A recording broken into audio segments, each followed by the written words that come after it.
wasiirka biyaha horumarinta jamhuuriyadda Somaliland oo booqasho rasmi ah ku jooga waddanka Djibouti casuumaadna ka helay dhigiisa wasiirka beeraha biyaha ee Djibouti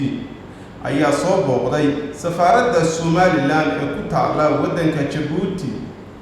waxaana safaaradda ku soo dhaweeyay Ambassador Abdifataax Saciid Axmed danjiraha dowladda Somaliland u fadhiya waddanka Djibouti wasiirka biyaha Somaliland intii uu ku sugnaa xafiiska safiirka Somaliland ayaa waxa uu saxeexay buugga xasuus qorka ee safaaradda sidoo kale wasiirka biyaha Somaliland ayaa soo booqday qaybaha ay ka kooban tahay safaaradda Somaliland iyadoo ayna ku soo dhaweeyeen qaybahaasi kala duwan shaqaalaha ka howlgala safaaradda Somaliland ee ku taala Djibouti. Bismillahir Rahmanir Rahim. maanta waxaan soo booqday bisha tahay 20kii bishii shanaad 2021 wasiirka horumarinta biyaha ee Somaliland Maxamed Muuse wasiir waxaan ku leenahay ku soo dhaweeyay jamhuuriyadda Djibouti dalkaagii labaad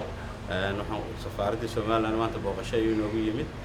ma aha runtii wasiir markuu horreysay noo yimid dhowr goor hore noo yimid marka wasiir waxaan ku leenahay labaad iyo saddexaad ku soo dhawo safaaradda iyo dalkaagii labaad waan imid dalka safaaraddan waan soo siyaartay runtii shaqo wanaagsan ka soo qabtay